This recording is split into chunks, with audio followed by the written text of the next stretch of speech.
Utah football sees their season come to a disappointing close with a loss to the Penn State Nittany Lions in the Rose Bowl. Why did the Utes lose this game? What happened with Cam Rising? What does it mean for his Utah future? We're talking about all that and more on today's Locked On Utes. You are Locked On Utes, your daily podcast on the Utah Utes. Part of the Locked On Podcast Network. Your team every day.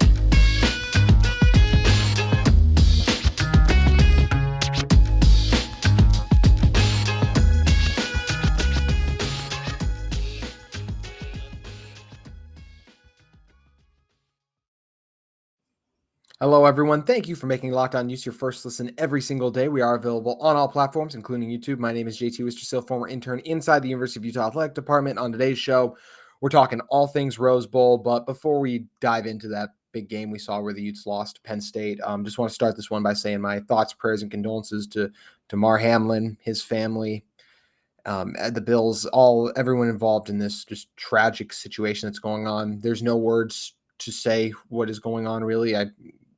I've struggled to get it right just in this podcast. I've tried to record this episode now numerous times, whatever take I'm on that you guys are listening to this on. But yeah, it's just something this is going to be a tough podcast for me to get through, frankly, because whenever something like that happens where someone is in danger of losing their life and we still don't know how the situation is going to play out as the time I am recording this, it's just hard to talk about a game because something happened that is so much bigger than an inconsequential game like football when you see someone's life in jeopardy. So all I can say is my thoughts, prayers, and condolences to his family. I know you guys all feel the same way, and we're going to move on and talk about the Rose Bowl once again. My thoughts and prayers are with Damar and his family for everything they're going on.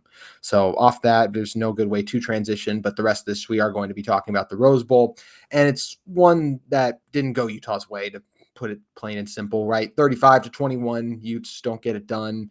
I was in attendance. That's why you see me in this hotel room right now, and not my normal setup in the mobile setup, as you guys have seen a few times now. Those of you who support the show, going into the game was incredible as always. The Rose Bowl never disappoints. When you're in there too, you could tell it was a pro-heavy Utah crowd. I've seen it. Somewhere in between 80-20 Utah 80-20 Utah had the advantage against Penn State fans, or maybe even 70-30 if you want to say. So Utah with the crowd advantage again. And, started out slow a little bit. Punts back and forth on both sides. Eventually Penn State able to cash in. Utah able to match them from there. Half ends 14-14 with Utah getting the ball to start the second half, and Utah gets off to a little bit of a nice start too, getting an 11-play drive going, but then Cam Rising's injury. I mean, that just felt like it just sucked the life out of the stadium. And we've been here before, right? In last year's Rose Bowl when it happened too, and Cam wasn't able to get up and eventually was able to walk off on the field. But you could just feel like it was going to be hard for him to come back in. Look, Cam is tough. I mean, let's look back on the Pac-12 championship game, right? How about, Cam not getting obliterated, and he just gets back up right away, right? So we knew that for Cam to go down like that. And yes, he pushed his teammates, kind of trying to help him off, and he's like waved him off after he was able to eventually get up and walk off. I could see him go back into the locker room. And then I got a text from a friend who told me he was out there in street clothes, but we didn't expect Cam to come back out. And you could just tell the players talked about it too. It just sucked the life out of the team. I think with the game being tied where it was an incredibly difficult spot for Bryson Barnes to come into at. And I think a lot of people are just going to bash Bryson for not playing well. And I don't think we know Bryson didn't play well, right? He wasn't put in a good position though either. Look, Penn State was getting after Utah in this game. They're in terms of sacking the quarterback, as I go to pull up the numbers now officially. Look, it felt like they were getting a lot of pressure. The exact number, they got 6 sacks in this one. A lot of those by the main guys too for the Nittany Lions defense. That was Jair Brown really flying around. This is a team that likes to blitz, and they got home a lot tonight with those blitzes, really caused some chaos. Utah, the O block really struggling to pick it up. And especially once Bryson got in there, Cam's so mobile, able to, in numerous points in this game, able to shake out of those sacks, break free, scramble, run, and go get a first down. Those are things that Cam is just there's a reason Utah's won back-to-back Pac-12 championships, right? Of course, everyone matters on the field. There's reason, but quarterback is the most important position on the field. And at the end of the day, Cam has balled out for Utah in both of those games. He's been sensational, delivering, distributing the ball. Cam's able to do so many things like escaping pressure and scrambling for big gains. And you could tell it was the health before the couple hits that he sustained. And then, of course, the big hit at the very end that knocked him in to start the second half that knocked him out of the game. This was the healthiest Cam has looked since the USC game when he sustained that hit going for the 2-point conversion. And then, of course, was hurt and missed the Washington State game. But you could just tell that Cam was just making plays early in this game to really help the Utes out because the passing game just wasn't really getting it going. This is a really good Penn State secondary. And we knew that without Joey Porter Jr., even though he wasn't going to play the Nittany Lions top defensive back, that this was still a loaded group. This is a really talented Penn State team. And I know they're going to lose Sean Clifford, but it's going to be a team that's going to have a chance to, regardless, I think, of what happened with obviously the playoff is changing now. Let 12 teams in. Penn State should be firmly in the mix of that. Even if it was just 4, they would be a contender for it next year if you look at just the amount of returning talent they have coming back. So once you had Cam go down, this game just seemed like such a difficult thing to get at. I think a lot of people would be asking, was this Cam's final game as a Ute? I will say, after talking with some people, you can call them sources. They're sources, I guess. I feel confident saying it's not going to be his final game at the Ute, basically just echoing what Josh Furlong said on yesterday's Locked On Utes. So I'm not going to break any news here, basically, what you guys are thinking. I think Cam is going to stay based on what I heard. I will say that. And it seems like that's what everyone else is hearing too. And once again, that comes from people, from sources, I'll say once again. But either way, just so hard to overcome Cam's absence in this one. The Utah defense, I think the big thing I want to talk about with Utah's defense is, in so many stretches, this Utah defense did really well early on, but then I just look at those explosive plays, right? I mean, the first touchdown drive by Penn State was a nice, long, methodical drive, marching down the field. But then you look at the second touchdown they had in this game, the second touchdown they had in this game, just the long run by Singleton. That's one where Utah has it 3rd and 3. There were 2 85+ yard touchdowns in this game. Both of them belong to Penn State. When you give that up and you're playing a very comparable team, it's just not going to work very well. And that's what happened for Utah. That was one of the differences in this game, where those explosive, those big time plays where you do your job on 1st and 2nd down, but then can you get off the field on 3rd down? The answer for that for Utah was no. Overall in this game, Penn State on their 3rd downs, they're actually only 7 for 13. Utah was 11 for 19, but man, did those 7 that Utah gave up just felt like huge ones. And it was about finishing drives too. And yes, I know Utah didn't have to settle for any field goals, but I'm talking about, we mentioned the one first drive out of the second half, right? There were numerous drives where Utah had momentum going, where they got a couple first downs, but then for whatever reason, whether it was pressure breaking in, a negative play, like Utah tried the trick play, right, with Devon Vele, and hindsight's always 20/20, right? Because it looks like it's a terrible play call now because obviously it went negative ways. I didn't have an issue with it in the time. I thought it was fun getting creative. Devon actually had Yasmin open over the middle of the field, but it just kind of some pressure in his face. Obviously didn't feel comfortable. Wish he would have at least thrown it away in that situation. But hey, it's a receiver trying to throw the ball. It's going to be a little bit of a tricky play. And his initial read was Cam. They're kind of trying to run a Philly special-like thing, just with Cam on the wheel route, basically. And it was well covered by Penn State, so I'm not really faulting him there. But I want to get back to the Utah defense. I said what they gave up in this one. When you're talking about the Singleton run, 87 yards, and that was one too where Utah, they said that Utah's coaching staff said, I believe Coach Witt said actually, that look, they were still sending signals in from the sideline and guys weren't lined up correctly. They just weren't ready to go. So then you get this 3rd and 3 that turns into, once again, an 87-yard rushing touchdown that was another huge play for this Penn State team. And just one of those moments where it feels like, all right, Utah has them. They're pinned deep in their own territory. They're going to get off the field. Utah's going to have a short field to work with, big momentum play. And then boom, Singleton breaks off a huge run. And then the other one, of course, being the big catch that Lambert Smith had, 88 yards, where once again, Utah does their job on 1st and 2nd down. And then what happens? The longest touchdown in Rose Bowl history, I believe they said, outside of a return, but longest play from scrimmage, we'll call it, the 88-yarder pass that Clifford aired out to Smith Lambert. I believe RJ Hubert took ownership of it. I'll have to go back and watch it. Being there live, it's always hard to tell what's going on. I will say one theme, and we're going to dive into this after our first little mini ad read in a moment, is once again, it's just another game. It's the theme with this Utah team, right? Wasn't an elite pass rusher on the team all season. I still think their best pass rusher was Mahmoud Diabate, and rushed him more in this game, but it feels like that he should, to me, I feel, and I know he made some plays inside linebacker. I just feel like he should have been rushing more on the season. I feel like it's a change they should have made sooner. Still the only guy to force Caleb Williams to fumble all season long, and you see him get beaten coverage a couple times in this game too. And credit for the Penn State defensive line, but once again, that 88-yard reception, that 80-yard catch and run he had, RJ gets burned deep. Clifford lots of time in the pocket, and the Utes give up another long touchdown. Yeah, Penn State still scored a couple other touchdowns, but to me, that was one of the biggest things I just look at is those explosive touchdowns there. And I think that would have been the difference in, look, I'm going to say, I think if Cam Rising is healthy the rest of this game, I think a lot of you guys will disagree with this. Based on how I felt like the game was going and watching, I don't think Utah would have won the game actually if Cam played the rest of the way. I think it would have been a 28-35, and Utah getting to 28 wouldn't have felt like a last minute kind of garbage time score. This game was really 35-14 until Utah mounted that late closing drive to make it the 35-21 it ended up being. But I don't feel like if Cam Rising played the rest of the way. Look, and I'd love to be proved wrong, and I easily could have been proved wrong. Obviously, seen Cam make a ton of plays, but just defensively for Utah, they just really struggled off the field in some key moments. Utah really missed their guys in Clark Phillips III, Dalton Kincaid, of course, and Brent Keithy wasn't here, obviously. Utah expected to have Tavion Thomas all season. And look, Jaquindon Jackson, Mekhi Bernard, very good once again for Utah. The ground game was actually pretty good for Utah. It was actually even better than I thought it was watching it live.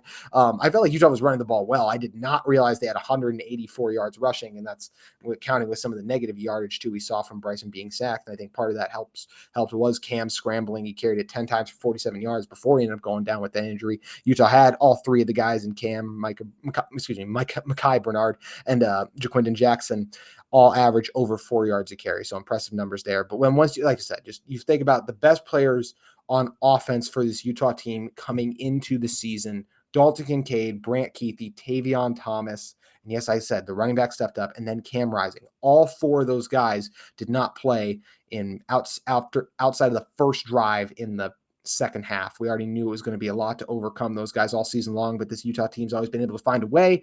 They weren't able to in the Rose Bowl. They fall 35-21. We're going to come back and talk about a few more of the things that I think contributed to this Utah loss. But first, we got to talk to you guys about our friends at LinkedIn Talent Solutions. These days, every new potential hire can feel like a high-stakes wager for your business. As a small business owner, you know that success in 2023 all depends on the team members you surround yourself with. That's why you have to check out LinkedIn Jobs. With LinkedIn Jobs, you can hire qualified candidates more effectively by matching open roles with people who have the skills, values, and experiences to help you achieve your goals. LinkedIn Jobs helps you quickly attract qualified candidates to your jobs with targeting tools that go beyond resume data by using insights from your job post company and their 875 million member profiles to put your post in front of the most qualified candidates. That's why small businesses rank LinkedIn Jobs #1 in delivering quality hires versus leading competitors. LinkedIn Jobs helps you find the qualified candidates you want to talk to faster. Post your job for free at linkedin.com/lockedoncollege to post your job for free. Terms and conditions may apply. So coming back into this one, just talking about a couple more of the reasons that Utah lost. As I mentioned, we talked about the pass rush a little bit. I felt like that was a big one. I think the Nittany Lions, even out without Fashano, their outstanding left tackle, who I know I published episodes last week where it was like I said he was playing. Then some guests I had on said he was playing. Some said he wasn't. I really was hard to tell. It's always hard to tell because James Franklin, very much like Kyle Whittingham, is very close to the lips. Fashano did not play in this game, but the Nittany Lions offensive line I thought was outstanding. A strong rushing day for them to, I know, 169 yards. That can be slightly inflated because of the big 88-yard run they had. But look, you got to give them credit where it's due. They made the plays and they hit that hole when the opportunity presented itself. They have two electric freshman running backs in Allen and Singleton, and especially Singleton. I mean, Singleton averaged 17 yards a carry, basically, and that's a large part of that is because of the big run, of course. But either way, when you run for you get 7 carries for 120 yards. It shows you on those other carries too, he was still doing things because even though that one rushing touchdown went for 87, Still a lot more of that 120 not accounted for, showing you he had a good day. Allen 11 for 37 in this one. Mentioned Smith Lambert, his big receptions. Tinsley made a couple grabs for Penn State. It was just a rough game for this Utah defense, one that kind of was more characteristic to what we saw from them earlier in the season versus we just haven't really seen them struggle in a second half like this since, you guys can correct me if I'm wrong, but this is the worst second half they've played since the UCLA game to me. I think back on that one and how that one really got away from Utah. And even though Utah's offense was making a couple plays, it never felt like Utah was really in it because it didn't feel like the defense was going to be able to get the stops. And that's what this one really felt like late. Just, I was in the stands. Like I was in the muss. I was trying to, kind of trying to feel along, everyone trying to get excited for it, get back into this game, feel that momentum. Like we still got a chance. But then every time there was an opportunity to get off the field late, felt like the Utes didn't capitalize on it. Or even when the defense did make a play and the offense was going to get it back, then what ended up happening, Bryson Barnes got sacked. And it felt like that was kind of the theme over and over again, or there was a missed throw or something happened. As soon as Bryson came in, it kind of shows why Bryson is a very good backup quarterback at the Pac-12 level, but he also reminded you why that's what he is at the Pac-12 level as a backup quarterback when he just stared down, I believe it was Devon on that one interception, and just a play you cannot make. And it ended up being an easy interception for the safety off the play action pass. I believe it was play action on that one. But yeah, just another disappointing opportunity for this Utah team. As I said, I thought the offensive line did all right, but look, it was a combination too. I didn't think the receivers had outstanding games. I thought Devon Bailey was pretty good. I mean, 5 for 100 yards. He had that big 47-yard catch to close. I can't remember if that was to set up one of the touchdowns off the top of my head now, or if that was the half. Thomas Yasmin's drop, I thought, hurt this team. Although I will say Cam ended up taking a sack, so that didn't really play a huge contribution this one. But we knew that Utah was going to miss Dalton. I think I was kind of trying to look at it from the positive perspective in last week's show, talking about how many plays this Utah offense made against Penn State, with Dalton more of a role player last week. Or excuse me, not last week. Gosh, it was a month ago. It's crazy how college football works like that. But when you look at it in that game where Dalton made plays in that, but he wasn't the guy in that, everyone kind of contributed. In this one, Utah was really looking for a guy and on the outside. And yes, Vele made a couple grabs. And it's like, as that goes on everyone, right? Like Cam, before he got hurt, was 8 for 21 in this game. And I think some of that was on Cam. He had the interception early on, needed to get that ball a little up to me on that one. I think that ended up being picked, or maybe I'm just thinking of another incompletion there. But, Cam wasn't his strongest game either. And look, this is the best. I believe Dante Guardi, I had him on last week's show, has said he thought this was the best defense that Utah was playing in a long time. They absolutely looked like it out there. Penn State's did with what they were able to do. We talked about the guys getting after the quarterback and just the constant pressure they were under. I mentioned Brown, his sack and a half. When you talk about Jacobs, he had 2 sacks in this one. Robinson with a sack and a half to the tackles for loss. It just felt like Penn State, yes, they would give up a couple yards on the ground, but when they needed to, they got the stops to force this Utah team in second and long, and then Utah wasn't able to make those plays through the air whenever they needed Bryson Barnes to. Cam had started to move the ball earlier. And once again, I think if Cam plays this entire game, I think this is a back and forth affair. But I feel like that just because the Utah defense wasn't able to get pressure on Sean Clifford, a couple of those timely runs we saw from the running backs, whether it was coverage breakdowns. And the biggest reason it felt like in the end, this Utah team, I felt like was cost by their weaknesses. I think if you're looking at what's the biggest weakness to this Utah defense, you could say the front seven in general. And I think the linebackers got beat a couple times in coverage in this one, but they just didn't get pressure on the quarterback. And that was another theme today where Clifford, he got sacked a couple times. Shout out Junior Tafuna getting home on one of those, but there was an opportunity. One I remember where Connor O'Toole broke in and Clifford just made a miss. And that's O'Toole still learning the ins and outs of the positions, getting used to the feel of it, all the things that go into there. Make it challenging to do and contain, but just like I said, just one of those opportunities where then Clifford makes a guy miss and then he makes a play because he's a veteran quarterback who owns nearly every record a quarterback can have at Penn State. And say what you want about Penn State's quarterback history, but whenever you own a record at a Power 5 school like that, you're a very good quarterback. And Clifford proved that tonight with an outstanding performance that earned him the offensive MVP. Clifford was 16 for 22, 279 yards, 2 touchdowns. And yeah, he would maybe miss a throw, but it felt like he would come back and then make up for the throw too. And it's a bummer that Cam didn't get an opportunity to do that too, because we know Cam's a gamer. And I really do believe he would have kept Utah in this game, but I think Utah's inability to get pressure on the quarterback in this one really hurt him. And then still just a couple of those coverage busts and issues and breakdowns that This team has had them all year long. As much as I have talked about, I still think this is the best secondary in the Pac-12. I think it's a very good secondary, but the absence of Clark was a lot tonight, and you could tell that that's one of the things that really lost Utah this game was all their best players going into the season really didn't end up closing this one for Utah. When you talk about Cam being out, when you talk about Dalton being out, when you talk about Kansas, I mentioned Cam, Dalton, Clark, it's just a lot to overcome, and the Utes weren't able to overcome it as they fall in a tough one to Penn State. Just one of those really disappointing performances, and one that leaves a sour taste, I should say, in your mouth. So I'm going to come back in a second, give out some game balls for this one, talk about what this season means for Utah and a few other things as a whole. But first, want to talk to you guys about our friends at UCCU. UCCU is offering a 15-month savings certificate with an incredibly high APY of 4.00%. Plus, you can jump up to an even higher rate of return anytime during the life of your certificate. Guys, I hate to be the bearer of bad news, but interest rates and inflation, they're both on the rise, as if we hadn't noticed, right? Well, here's the good news. UCCU can help use this current rise in rates to your advantage. For a limited time, UCCU is offering a 15-month savings certificate with an incredibly high APY of 4.00%. What's a savings certificate? It's not like a savings account. Savings certificate is similar to a savings account. Both are great ways to earn a safe return on your money over time, but here's the difference. Savings accounts typically come with unlimited deposits and withdrawals, but a savings certificate, you just make one deposit, then let your money grow and grow and grow. And with a fixed rate of return that's much higher than a standard savings account. How much higher? Let's just say a lot higher. You can also get a savings certificate for as little as $500, making this an awesome opportunity for every type of saver, big or small. It's a limited time offer, and they have a variety of terms and options to match your specific needs at UCCU. So make sure you visit the UCCU branch today or uccu.com to learn more and get your savings certificate. It's only a limited offer. Once again, 15-month savings certificate with that incredibly high APY of 4.00%. UCCU, love where you bank. All right, coming back in to close this one out with a few thoughts. First, I want to give away some game balls. First, I want to go to Jaquindon Jackson. I can't even tell you guys how excited I am for Jaquindon to be the guy next season. We still don't know if Makai's coming back or not. I thought Makai was gone. I'll say that a while ago, and now that seems like it's kind of flipped too. We'll see if he does. Even if Makai does come back, I think Jaquindon should be the lead back on this team. You look at what he did, 13 carries, 81 yards. I think back on Jaquindon, I was in the end zone, the Utah end zone. I forgot. I believe that's the north end zone. I get that mixed up. Probably not the first time I've slipped up in this podcast.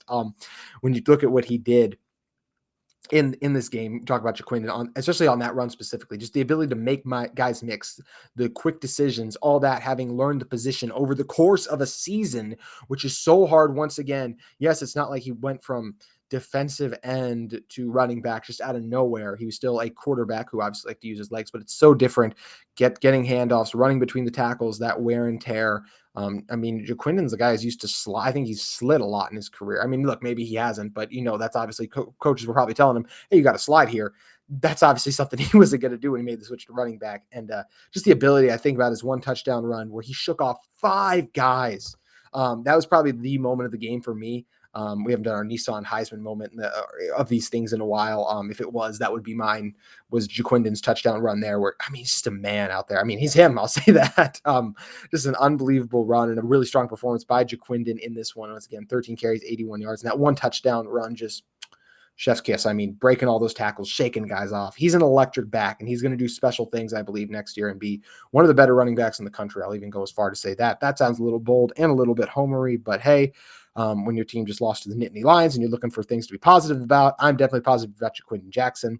Also, very strong showing by Mekhi Bernard, I thought. He made an incredible catch in last year's Rose Bowl, but all we talk about is what he did on the defensive side of the ball, or didn't do, basically, because he does play running back, as he likes to remind us. And you see why in this game. 11 carries, 59 yards, 3 catches for 8 yards, but moved the chains a couple times there too. So did some nice things along there. I also thought Cam, look, I know 8 for 21 isn't that super impressive. And he was a little off, but I still thought he just fought out there. And same thing with Devon, man. 5 for 100, just fought, continued to try and make plays for this team. And I think, like I said, I think Penn State still would have won even if they were healthy. But it feels like it would have been a very different game if Cam had played the whole way. Sione Vaki continues just to be a extreme bright spot for this team second half of the season. You look at the 8 total tackles he had in this game. That was good to lead the Utes. I thought Corene Reed made a couple nice plays in this one. Lander in his first ever Rose Bowl, balled out, did some nice things. Once again, Junior Tafuna with the big sack. Strong performance by him. And those were most of the sacks for Utah. Corene, Lander, and Junior actually were all three. So strong showing by those guys too. And yeah, once again, we come to the end now. Those are kind of the game balls I give out. I thought too, I will say, just like little things that happen, like whereas I mentioned, like things like the calls not getting in quick enough on the sideline.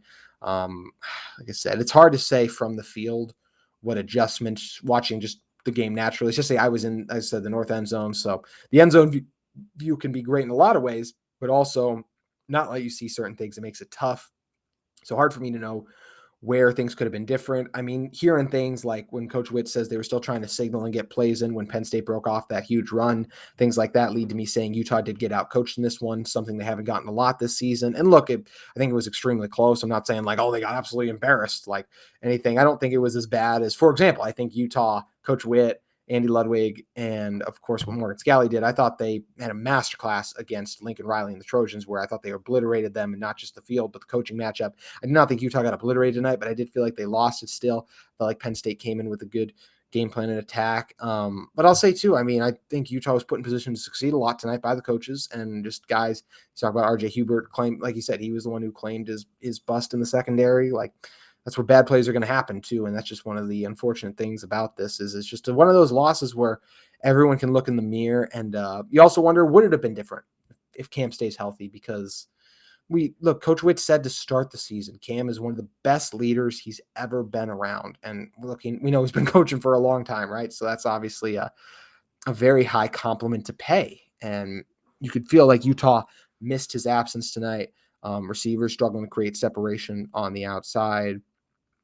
What does this mean for Utah's season overall now as this game officially wraps up and gives Utah what is now their fourth loss on the season? So Utah officially 10-4, Penn State 11-2. To me, watching this game, I feel safe in saying this. I think Utah was one of the 15 best teams in college football this season. We'll see where they drop to if they stay in the top 15.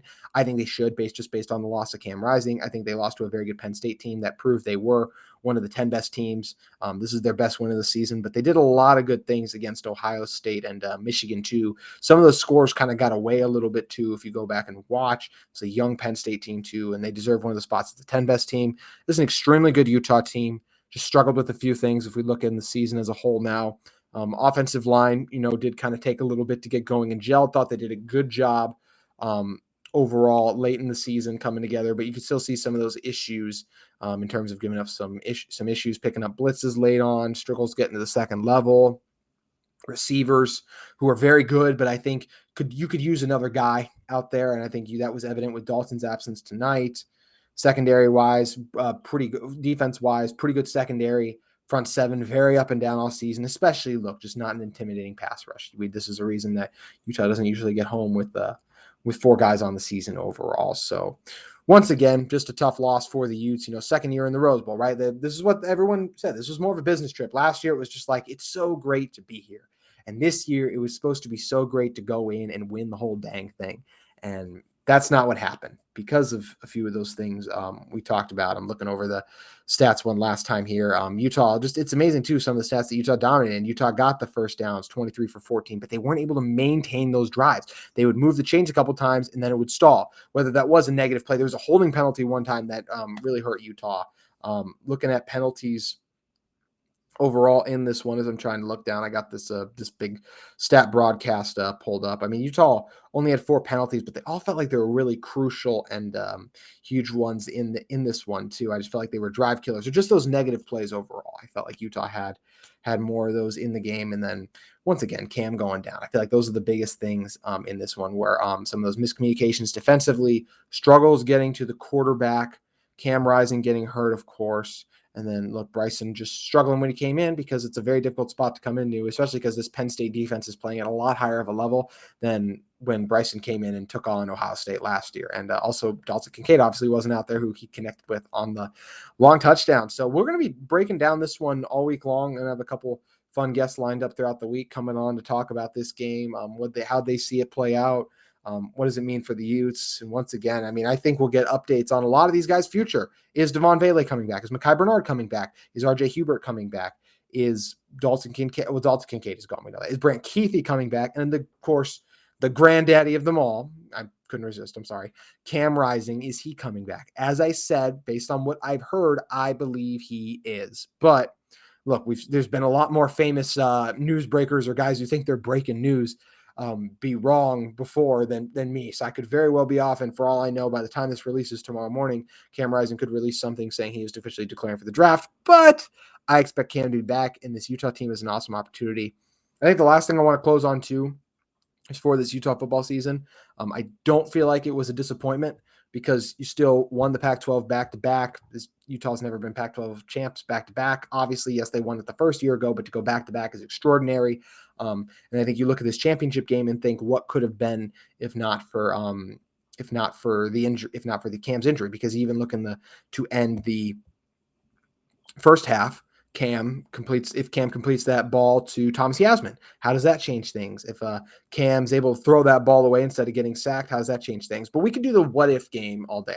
I'm usually someone who says I hate the what if game too. So now here I am finding myself play it in the 30th minute of this podcast as I sit in this hotel out here on what is a disappointing day for the Utah football program, but still a positive step in terms of playing another Rose Bowl. We know the recruits they got in there that will hopefully shore up and correct some of the issues that we've seen this team cause. They got a ton of talent returning, coming back. And it's going to be very fun to see what this team looks like. We're going to be talking about it a ton during spring ball, all leading up to fall camp. There's so much great stuff still coming on Locked On Utes as it relates to the Utah football team. And we're only beginning to break down the Rose Bowl, even though I guess I just talked about it for 30 minutes. So appreciate all you guys who have joined and made Locked On Utes your first listen every single day, whether you guys went to the game and or you listen to this as you're driving back after after the disappointment of the loss, or you guys are just staying home in Salt Lake and listen to it too. I can't thank you guys enough for following me on Locked On Utes all football season long. Once again, we got a ton of more great stuff coming up, but just as we just feel like we're kind of closing the book on the current Utah season, as in of obviously there's no more games live. There's no game to look forward to in the near future until the spring game, which is all the way off. And even that one, it's kind of like, obviously you're just scrimmaging yourself. So I just appreciate all you guys again for supporting this show as I catch myself rambling. And I just want to thank you guys again for making Locked On Utes your first listen every day. If you were in the market for a second listen every day, check out Locked On Sports Today for the biggest stories in sports. Obviously, you guys know what they're going to be talking about there on today's episode.